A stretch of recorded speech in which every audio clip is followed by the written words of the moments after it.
nós estamos estudando o livro de Esther.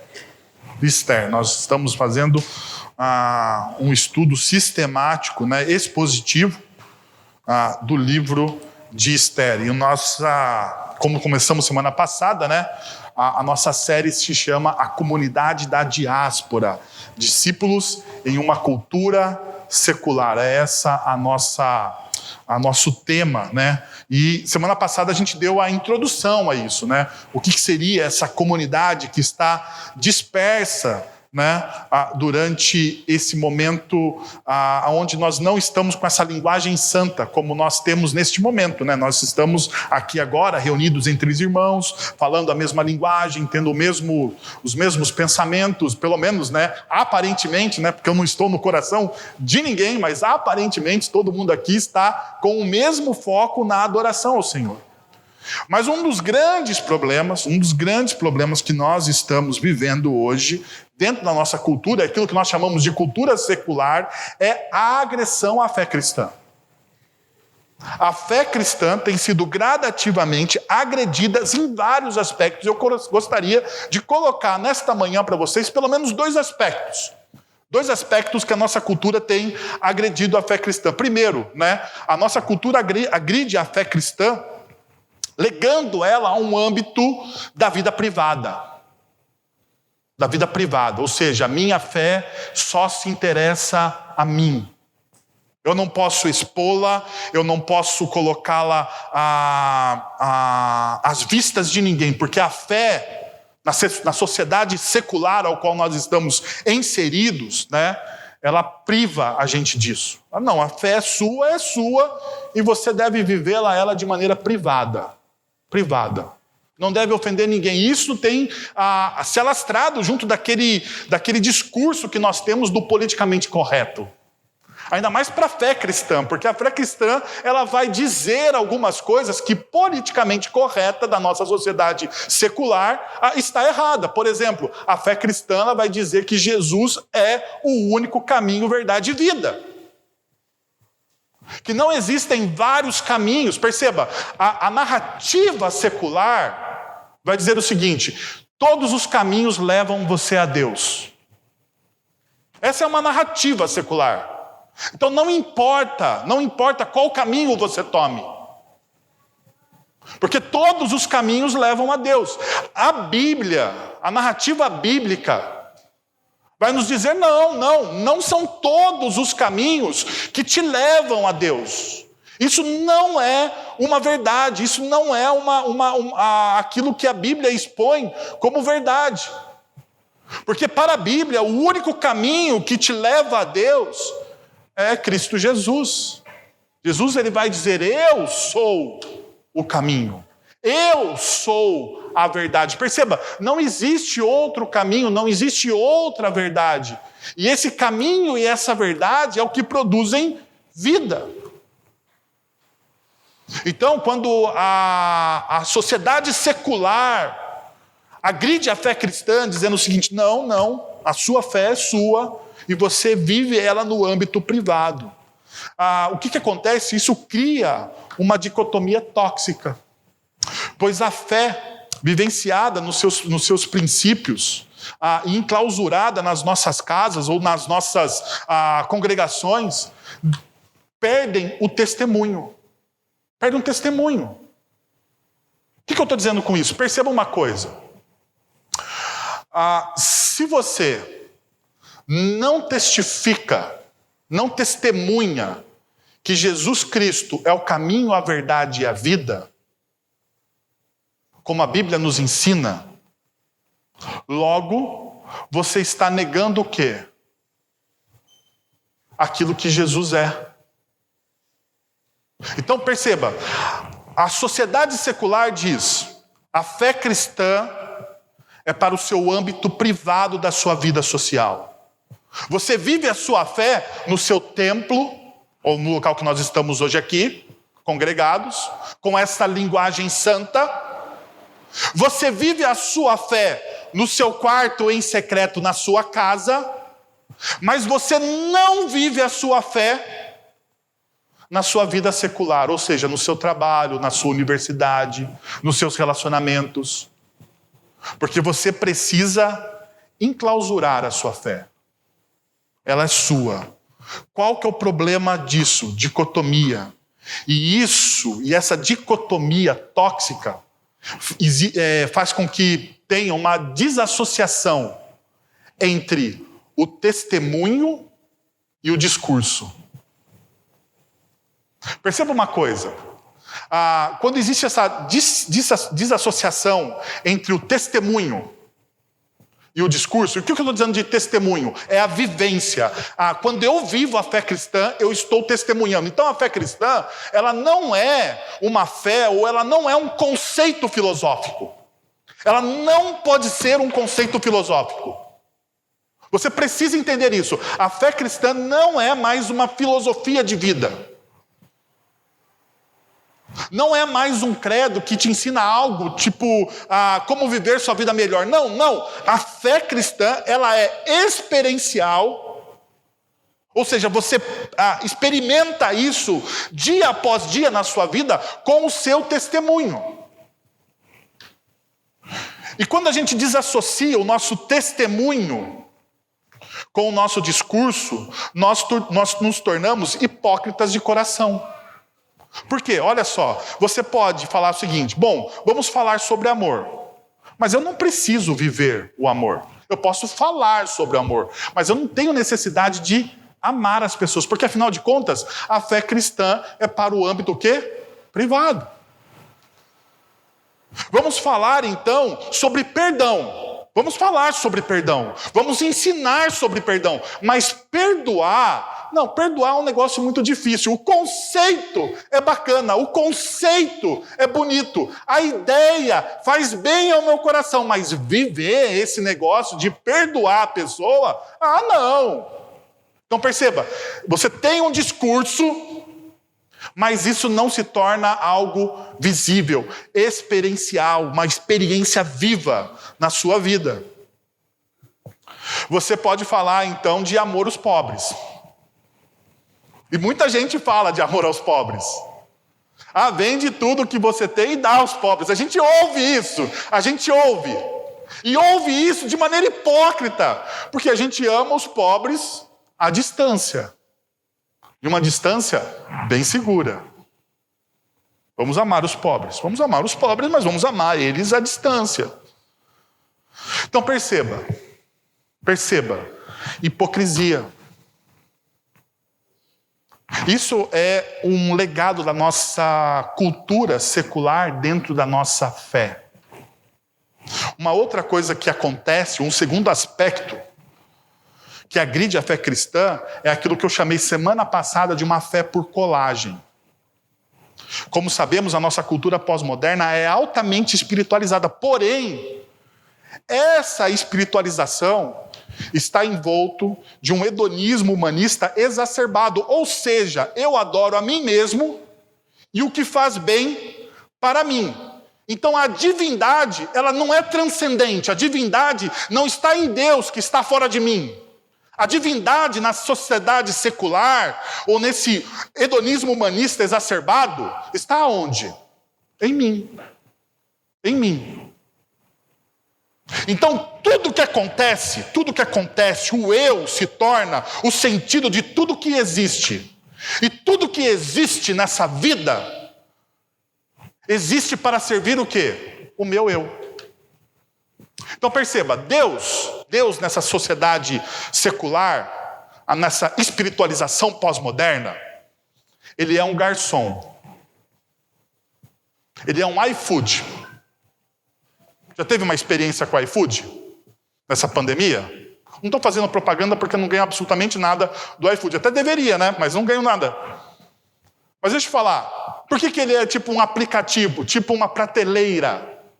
Porque você vai até Deus e Ele tem vários serviços para te oferecer. E daí você escolhe aquilo que você gosta. aquilo que você gosta. Você seleciona. Então, perceba, essa espiritualidade autocentrada faz com que a divindade adorada seja um garçom, um serviço, um iFood. Você olha o cardápio, você olha a prateleira, você seleciona as coisas. Então você seleciona aquilo que você deseja viver. Eu quero viver na minha fé cristã, isso aqui, mas aquilo ali não. Por exemplo, eu vou dizer para vocês o que acontece muito dentro do meio evangélico brasileiro e com muitos cristãos. A fragmentação do fruto do Espírito. Gálatas capítulo 5.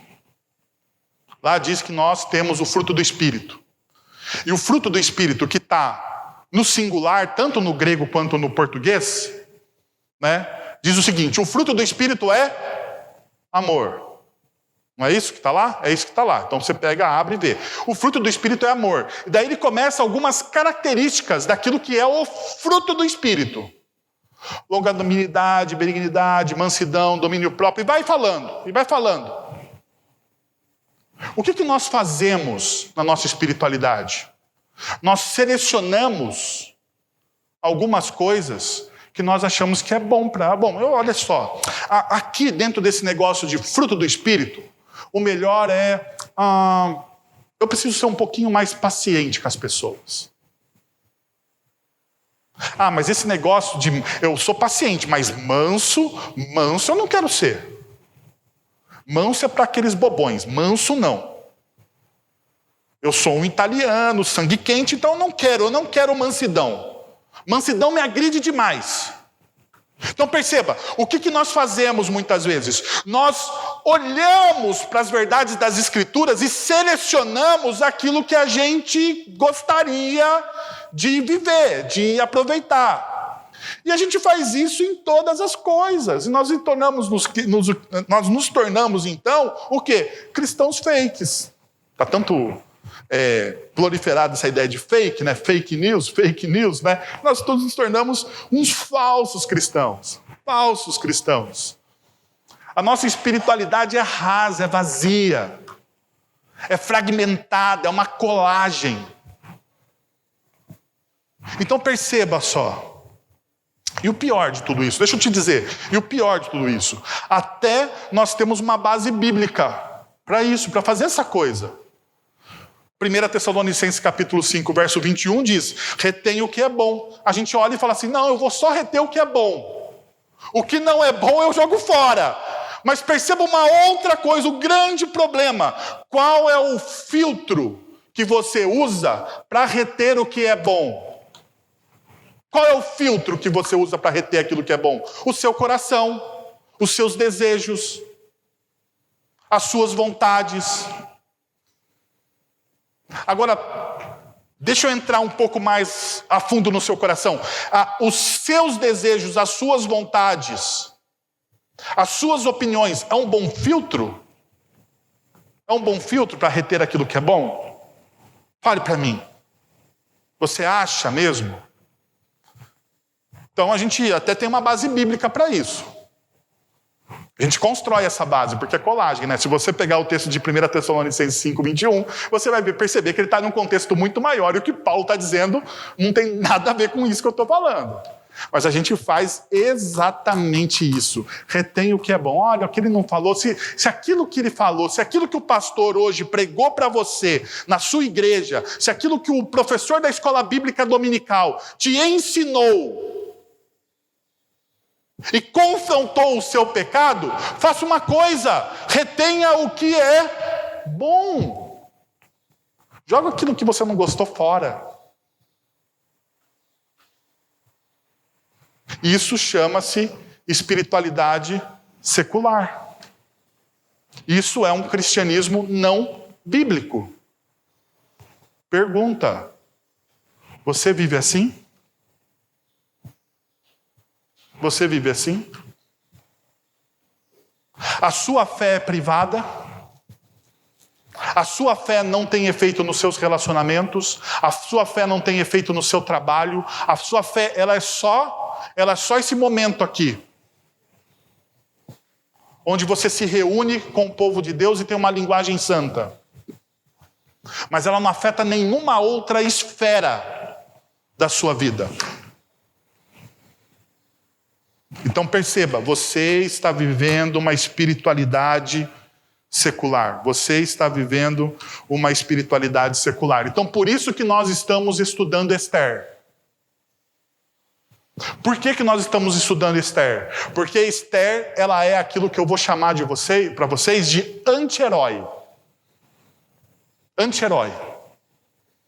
Porque quando você vai estudando Esther, você vai perceber assim, Esther, Mordecai e todos os personagens ali, eles não são muito crentes, eles têm umas dificuldades, umas lutas. Porque veja só, nós gostamos de herói, não gostamos? Nós gostamos, não é verdade? Então, quando a gente vai falar de homens de fé, homens ou mulheres de fé, você pensa em quem? Daniel. Pensa Daniel. Já ouviu falar sobre Daniel? Ele tem um livro nas Sagradas Escrituras que está no Antigo Testamento. E esse Daniel, né, ele tem histórias assim, apaixonantes, que você fala, uau, eu quero ser como Daniel. Eu quero ser como Daniel. Porque Daniel, ele não se mistura. Ele não vende os seus princípios e valores. Ele arrisca a vida pelos valores e princípios bíblicos. Ele arrisca a vida, ele coloca em jogo. Ele fala, aqui não, eu tenho um dono, eu tenho um coração, eu vivo para um rei. Daniel faz isso. Um outro herói que nós podemos olhar talvez seja José do Egito. Rapaz, José do Egito é um cara íntegro. Desafio você, ache um que no José do Egito. Ele passa por dificuldades, ele é vendido como escravo, ele é esquecido, puxam um tapete dele no trabalho, mas ele continua o quê? Ele continua sendo íntegro, sendo crente, ele não aproveita as oportunidades que o mundo dá, porque as oportunidades que lhe são oferecidas ferem os princípios do reino de Deus. Então o que José faz? José diz não. É uns caras assim que enchem o nosso coração. Você não vê resquício de secularidade nesses dois. Talvez aí no âmbito das mulheres, a Maria, a mãe de Jesus. Maria, mãe de Jesus, assumindo a sua missão, né? Uma adolescente. Que desafio é esse? Que desafio essa mulher, essa menina, né? Você que aí, os estudiosos bíblicos vão dizer que Maria vai ter 16 anos. E vai assumir aquela missão, vai comprar aquela missão dada por Deus e vai se tornar a mãe de nosso Salvador. E vai enfrentar o mundo. E não vai voltar atrás e vai seguir o seu filho até as últimas consequências da missão de Cristo Jesus. Olha só, gente. Daí quando você pega Esther, e eu estou falando porque agora a gente vai entrar mais perto dos personagens hoje, né? Tanto agora de manhã quanto à noite. Nós vamos olhar um pouco mais perto os personagens do livro de Esther. Daí quando você pega Esther, você vê que assim... tem gente que não é tão herói assim na fé. Tão herói assim na fé. Então a minha tese é o seguinte: por que nós muitas vezes não pregamos Esther nas igrejas? Porque é um texto complicadíssimo de ser pregado, né? Os insights, eles são insights que estão debaixo de algumas camadas que a gente precisa cavar, mas ele confronta a nossa pecaminosidade. Esther é um presente de Deus para a igreja. Esther é um presente de Deus para a igreja. Eu quero deixar isso bem claro para você. Esther, o livro de Esther, a vida de Esther, a vida de Mordecai, de todos aqueles que fazem parte dessa história, é um presente de Deus para a igreja. Sabe por quê? Porque eles não são heróis romantizados. Eles são pessoas da vida real, eles são os anti-heróis. Eles são gente de carne e osso que vivem muitas vezes, aquele cinza degradê. Sabe o cinza degradê? Você não sabe, né? Porque as coisas muitas vezes, para algumas pessoas, é muito preto no branco. As coisas muitas vezes são binárias para a gente, né? Sim ou não, certo ou errado. E devem ser mesmo, porque o nosso Senhor diz isso mesmo, né? Seja o seu sim, sim, ou o seu não, não. Não tem, né? Mas em algumas situações da vida, parece que isso não se aplica. É difícil da gente aplicar isso. Não é verdade? É difícil. Em alguns momentos, com filhos, né? Com filhos. Seja o seu sim, sim, e o seu não, não, como seus filhos. Muitas vezes é difícil da gente aplicar isso. Nos nossos relacionamentos, no nosso trabalho, em uma oportunidade que surge de você ganhar um pouquinho mais, seja o seu sim, sim, o seu não, não, e você pensa, caramba, como é que eu resolvo isso, né? Porque nem tudo está tão explícito assim nas Sagradas Escrituras.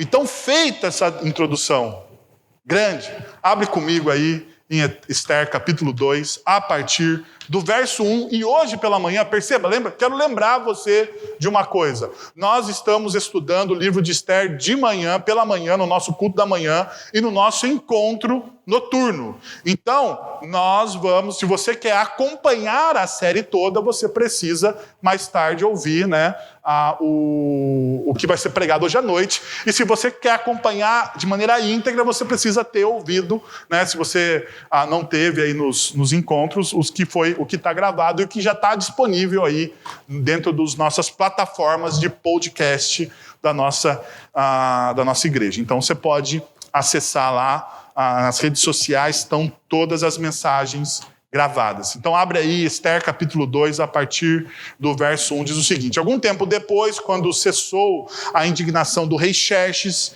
ele se lembrou de Vasti e do que ela havia feito e do que ele tinha decretado contra ela.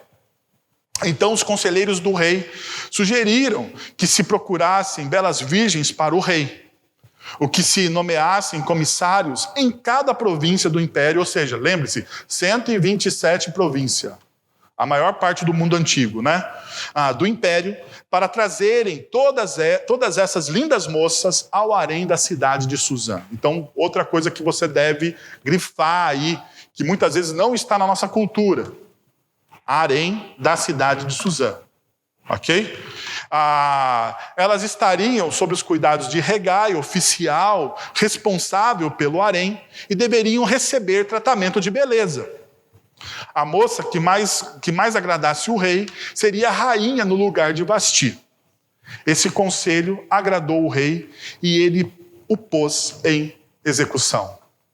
E hoje, nessa manhã, né, para lutar contra essa fé secularizada, eu gostaria de olhar mais de perto, o personagem que talvez ele é um dos principais no texto, que é o rei Xerxes. E como a vaidade e como o ego deste mundo secular pode corromper uma pessoa. Porque todos os personagens que estão nas Sagradas Escrituras têm algo para nos ensinar. Não só os heróis, mas os vilões também, né? E aqui entre aspas, né? O Xerxes, ele é um dos vilões, né? É um dos daqueles que capturaram o povo de Israel, né? Dominador, né? Tentou algumas invasões à Grécia. Então, deixa eu te lembrar algumas coisas desse contexto que é importante, rapidamente. Primeiro, no século V a.C., o Império Persa era vasto, eram 127 províncias. E ele abrangia uma região onde hoje ficam, né? O Irã, Iraque, Síria, Líbano, Israel, Jordânia, Egito, Turquia, partes da Grécia, Balcãs, Rússia, Afeganistão e Paquistão. Tudo isso aqui, todos esses países, essas regiões que eu falei para você, era o Império Persa, dividido em 127 províncias. Esther, perceba o seguinte, e o livro que nós estamos lendo, Esther, ele é um livro singular em vários aspectos. Em primeiro lugar, ele relata a história dos judeus não praticantes. E o que eu quero dizer por judeus não praticantes? Que foram assimilados pela cultura persa. Isso é um judeu não praticante. Ele foi assimilado pela cultura persa. Ou seja, não havia mais diferença, né, entre o que ele era e o que a cultura secular da época dele era. Então, Esther, os personagens aqui de Esther, esses que ficaram e não saíram, né, quando Ciro deu a oportunidade, né, e depois, mais tarde, são duas grandes dispensações dentro do Império Persa de voltarem a Jerusalém, essas pessoas disseram, nós não vamos voltar, nós vamos ficar aqui na Pérsia porque nós não queremos ir para a Judéia, ir para Jerusalém e passar os horrores de Jerusalém, né, reconstruir a cidade. Nós estamos aqui muito confortáveis, então eles não foram para lá. Uma outra característica marcante que a gente já falou, eu gostaria de lembrar, que Deus não é citado neste livro. Então, quando você lê Esther, você não vê o nome de Deus. Tá certo, alguns biblistas, né, como Baxter, vai dizer o seguinte, mas existem acrósticos. Mas deixa eu te dizer uma coisa, nem os acrósticos é unânime entre os estudiosos. Porque algumas coisas você acha quando você quer, né? Você acha, mas não está lá. Você acha que está, mas não está. Então, assim, é muito difícil a gente dizer. O que nós sabemos é que Yahvé não aparece de maneira latente, como em todos os outros livros das Sagradas Escrituras. Agora, uma coisa do texto que nós lemos, para o texto que nós pregamos semana passada. Isso aqui é importante. O capítulo 2 que nós lemos acontece 4 anos depois do capítulo 1. 4 anos depois do capítulo 1. O contexto do primeiro capítulo é de festa, ou seja, Assuero ou Xerxes, ele está o quê? Ele está empolgado. Por que ele está empolgado? Porque, historicamente, Assuero ele faz uma opção, ele fala assim, eu quero viver para a minha glória, eu quero ter uma glória maior que o meu pai Dário, primeiro. Então o pai de Xerxes era Dário I, ou Dário o Terrível, que foi aquele que construiu praticamente todo o Império Persa, estabeleceu, criou seus fundamentos, um grande conquistador. E Xerxes fala, eu quero ser maior do que o meu pai. E daí o que ele vai fazer, Xerxes? Ele vai tentar conquistar aquilo que Dário não conseguiu conquistar, a Grécia. Então nós temos uma das batalhas mais famosas da história do mundo antigo, que é a Batalha de Espartaca, ou dos espartanos, onde Leônidas, o grande rei de Esparta, é vencido. Então nós temos até um filme, né, 300, né, que você olha lá e você vê, e você tem Xerxes, aquele rei persa do filme 300 é o Xerxes de Esther. Então se você não sabe, essa é a verdade. Então o contexto do capítulo 1 é esse contexto de festa. Xerxes está querendo ser maior do que o seu pai Dário, ele tem uma vitória na Grécia, mas a pergunta é o seguinte, ele conseguiu conquistar a Grécia? Não, porque ele tem uma grande vitória. Depois ele perde. Tanto que tem o filme 300, parte 2 aí, né? Onde vai mostrar a batalha marítima entre os persas e os gregos, né? E você vai ver que Xerxes vai perder. Então os historiadores estão dizendo o seguinte, o capítulo 2 de Esther está acontecendo nesse momento. Xerxes ele está voltando para a Grécia, para a Pérsia, para Suzã, com uma derrota nas costas, uma grande derrota. O rei que era Deus não é tão Deus assim. Ele perdeu. Então, isso se torna um dos contornos muito importantes para a gente entender e compreender o capítulo 2. Por quê? Veja o que acontece no início do verso 1 do capítulo 2. Algum tempo depois, quando cessou a indignação do rei Xerxes, ele se lembrou de Vasti e do que ela havia feito e o que ele tinha decretado contra ela. Ele volta derrotado. Pensa comigo, ele volta derrotado para casa. Então aquele cara que tem todo o poder, toda a influência e todo o prazer à sua disposição, ele perdeu. Ele não perdeu as 127 províncias, ele continua sendo o maior império do mundo antigo. Mas ele perde algo que ele queria muito. Então ele volta. E o que ele precisa? Deixa eu fazer uma pergunta para você. Depois de um dia estafante do seu trabalho, quando você trabalhou demais, você resolveu problemas, passou um estresse tremendo, e você está moído, sabe aquela sensação de que você tomou uma surra depois de um dia tenso?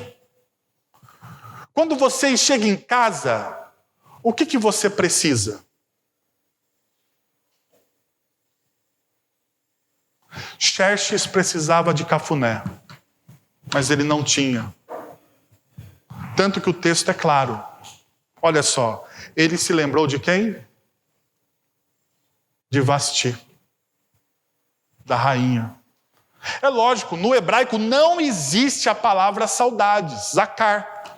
Não existe. A palavra que o autor de Esther usa é zakar. Essa palavra significa recordar, trazer à mente, fazer um memorial. Ou seja, o que Xerxes queria aqui era uma afeição, era algo emocional, porque a palavra zakar, ela tem essa ideia, é uma palavra de cunho emocional. Como no hebraico não tem, e somente no português tem, né, essa palavra, Xerxes estava com o quê? Saudades da rainha. Saudades da rainha. Então perceba, apesar do sucesso dele, porque ele é um cara bem-sucedido, 127 províncias, ele tem o quê? Poder. Apesar da influência que ele tem, porque ele tem 127 províncias, ele tem a maioria do mundo antigo aos seus pés.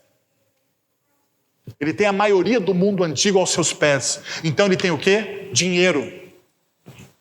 E apesar dele ter prazer, porque lembra, o texto diz que ele tem o quê?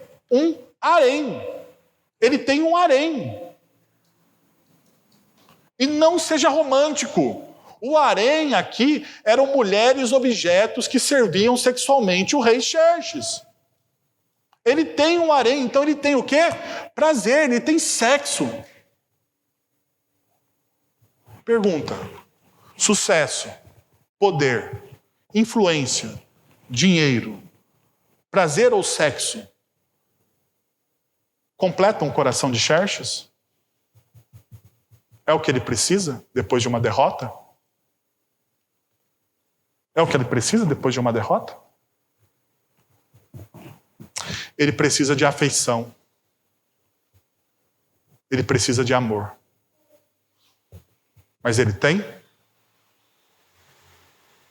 Não tem. Sabe, gente, nós vivemos procurando essas coisas. A sociedade secular diz para você o seguinte: você precisa de mais dinheiro, você precisa de mais poder, você precisa de mais prazer, você precisa de sucesso, você precisa de influência e você precisa de prazer. Então faça tudo na sua vida por isso. A pergunta: isso vai garantir a você afeição? Isso vai garantir você amor? Não, porque quando ele chega, quando ele cai em si, mesmo tendo tudo aquilo, ele precisa de amor. Então perceba uma coisa, o mundo secular diz isso pra gente. Você precisa disso, disso e disso. E tenta nos enganar. Quando, na verdade, você precisa de uma única coisa: ser amado. Você precisa ser amado. Você precisa ser amado. Tanto que João 3,16 vai dizer o seguinte: e Deus amou, tanto amou o quê? O mundo, que deu o seu Filho unigênito, para que todo aquele que nele crer não pereça, mas tenha a vida eterna. Perceba que a matemática do Evangelho, ela começa com amor. Deus, ele ama. Deus, ele ama. Nós precisamos desse amor. Mas nós somos enganados por essa cultura. Nós somos empurrados para essa cultura onde nós achamos que prazer, poder, influência e sexo tem tudo a ver, mas não tem. Mas não tem. Mas não tem. Por isso que Paulo vai dizer em 2 Coríntios capítulo 5, versos de 14 a 18, pois o amor de Cristo nos constrange, porque estamos convencidos de que um morreu por todos, logo todos morrerão. E ele morreu por todos para que aqueles que vivem já não vivam mais para si mesmos. Perceba, Xerxes vivia para si mesmo. Pessoas em volta de uma cultura onde existe sexo, prazer e poder, onde essa cultura só fala sobre sucesso, dinheiro e influência. Elas vivem para si mesmas, elas pensam em si mesmos. E daí o Evangelho está dizendo, não, olha só, Cristo, ele morreu por todos. O amor de Cristo, esse amor que enche, dá significado à nossa vida, que ressignifica a nossa existência, é esse amor que nós precisamos. Porque a partir desse amor, nós não vivemos para nós mesmos, mas nós ganhamos a transcendência, nós rompemos essa ideia esquizofrênica do eu. E o texto vai dizer, de modo que de agora em diante, a ninguém mais consideramos do ponto de vista humano, ainda que antes tenhamos considerado Cristo dessa forma, agora já não consideramos assim. Verso 17, portanto, se alguém está em Cristo, é nova criação. As coisas antigas já passaram e eis que surgiram coisas novas.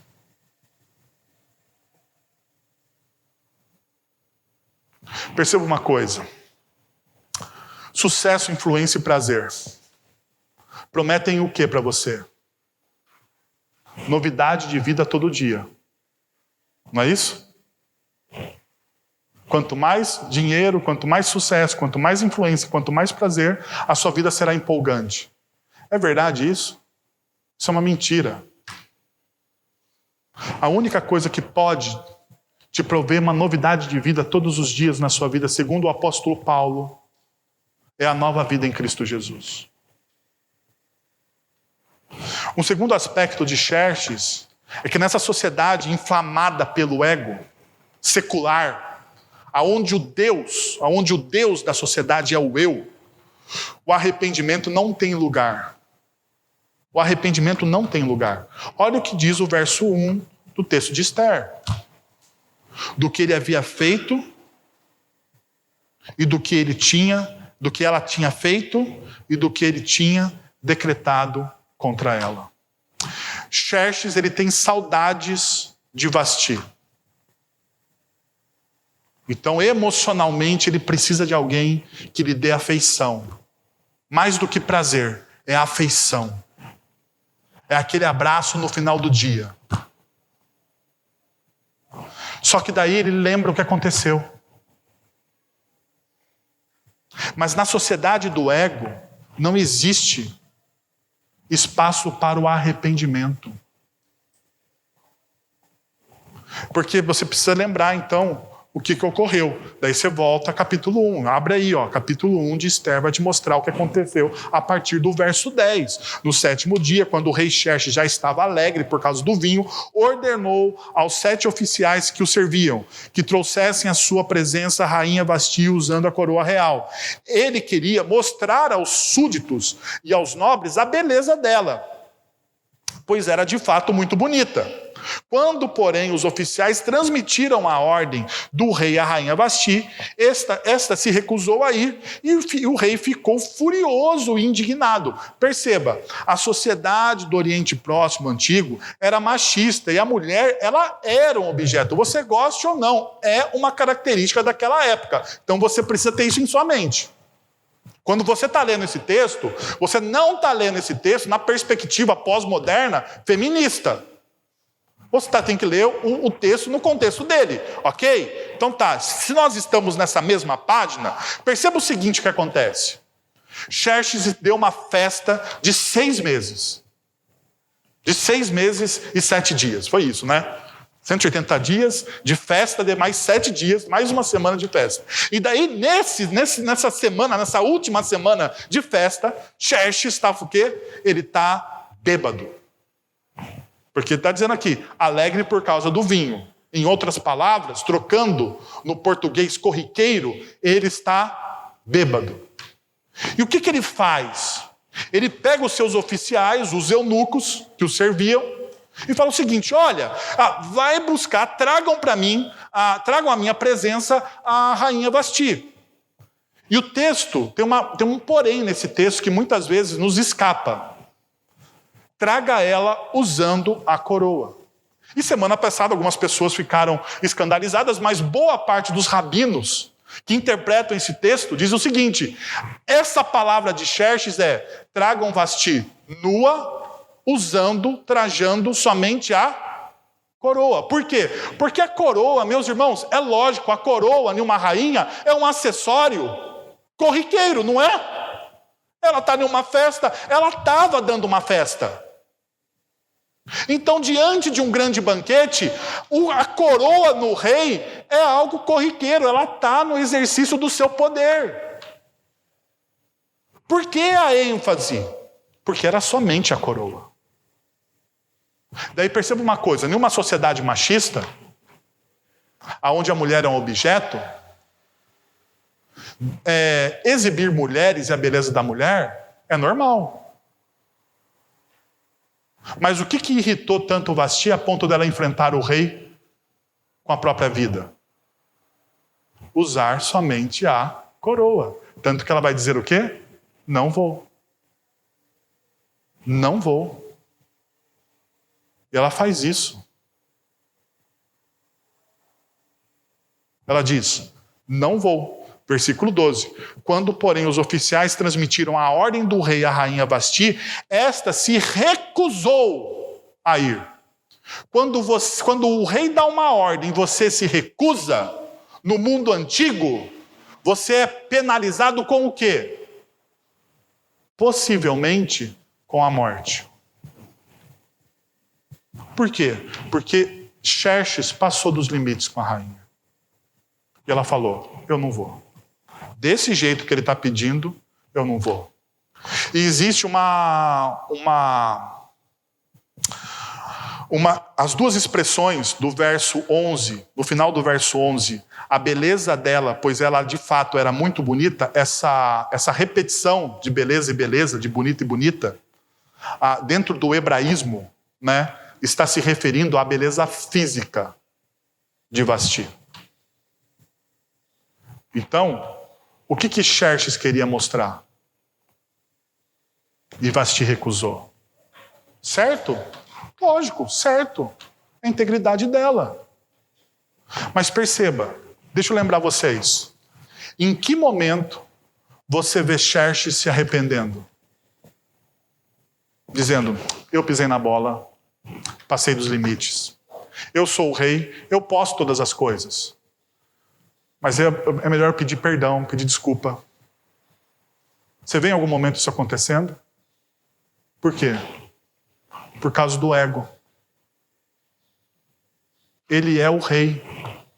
E o rei é como Deus. Agora perceba uma coisa. Será que na nossa cultura secular nós estamos tão distante de Xerxes? Uma das coisas que a cultura mais exalta hoje é o ego, é o seu bem-estar. Não é isso?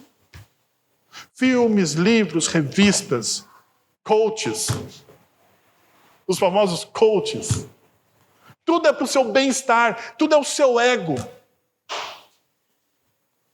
A dimensão da sua autoimagem. Perceba, a nossa sociedade secular nunca foi tão doente.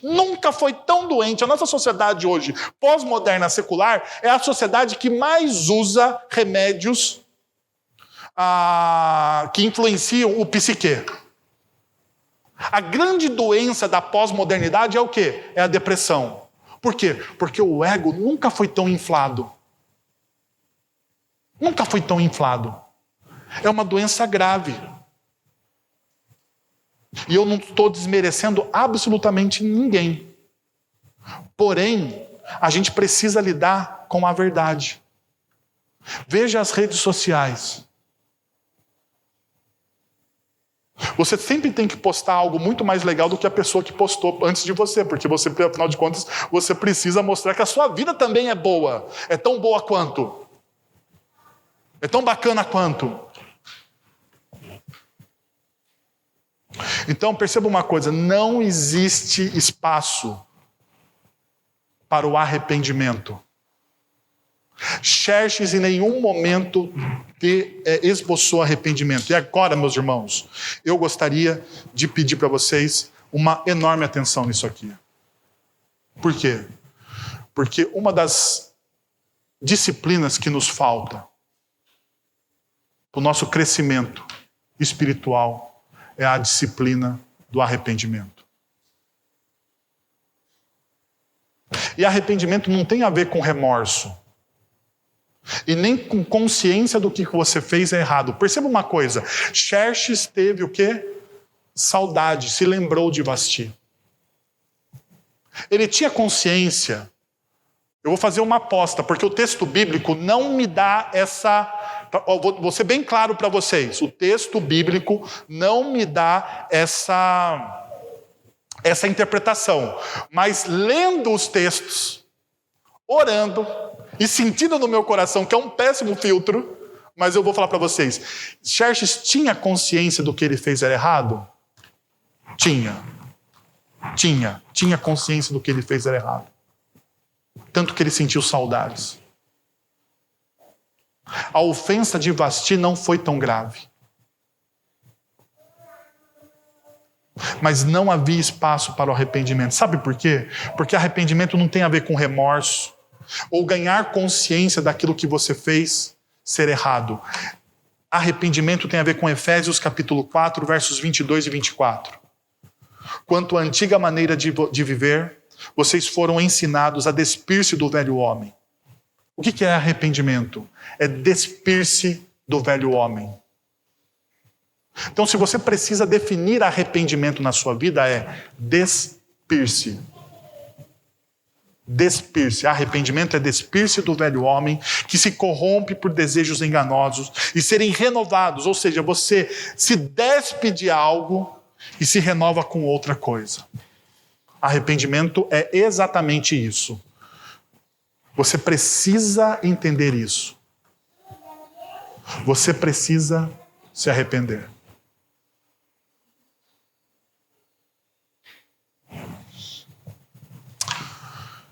Eu gostaria de convidar você, então,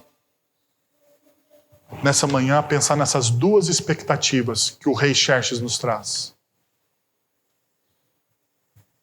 A primeira delas é que sucesso, influência e prazer não enche o nosso coração. O que enche o nosso coração é amor. E esse amor que enche o nosso coração só é encontrado em Jesus. Uma segunda coisa que eu gostaria que você entendesse é que você precisa desenvolver uma disciplina de arrependimento. Porque senão o seu ego vai ser inflado. E ego inflado não leva você a lugar algum. Que tal você fechar os seus olhos, abaixar a sua cabeça e a gente ter um tempo de oração nessa manhã? Senhor, nós estamos na tua presença, nós estudamos a tua palavra e nós compreendemos, ó Deus, a tua verdade. Nós precisamos do Senhor, ó Deus. Nós precisamos da tua graça, do teu amor, da tua misericórdia. Nós entendemos, ó Pai, que muitas vezes a nossa vida é solapada por essa cultura secular, ó Deus. E nós somos enganados por aquilo que ela nos oferece. Mas a tua palavra é a verdade. Nos ajuda, Senhor, na busca e na transformação dos nossos corações. Para a honra e glória do teu nome. Em nome de Jesus que nós oramos. Amém.